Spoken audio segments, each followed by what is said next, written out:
के हो केटाहरू तिम्रो पारा दिनभरि काम गरेर आएको हुन्छ कमसेकम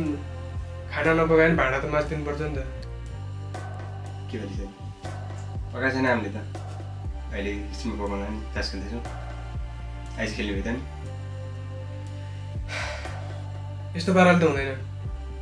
तिमीहरू यस्तै गर्ने हो भने म बरु छुट्टै गर्छु न भाँडा माझेछ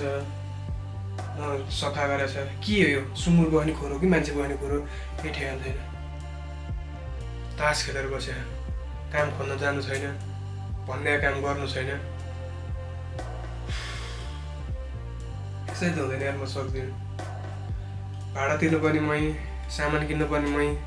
तिमीहरूले अलिकति सहयोग गर्नु हुँदैन अरू सबै मैले गरेँ ठिक छ कमसेकम बेलुका आउँदाखेरि त भात पकाएर त राख्दै नि यार मैले अरू के भने यार तिमीहरूलाई सबै थोक म आफैले गरेर खाँदै त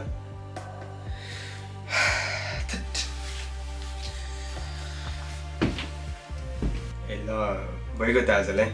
किन रिसाउँछस् अब हाम्रो पनि काम छैन आजको दिनलाई यस्तै भइहाल्यो अब यसले पनि 10 किलो मन खालि खेल्न थाल्यो अब भोलिदेखि चाहिँ हामी गर्छौँ घरको काम अब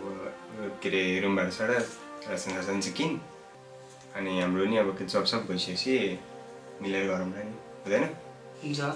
तिमीहरू प्रायः जहिले यस्तै भनिरहेको हुन्छ हेरौँला नि त भोलि के गरिरहेको हुँदा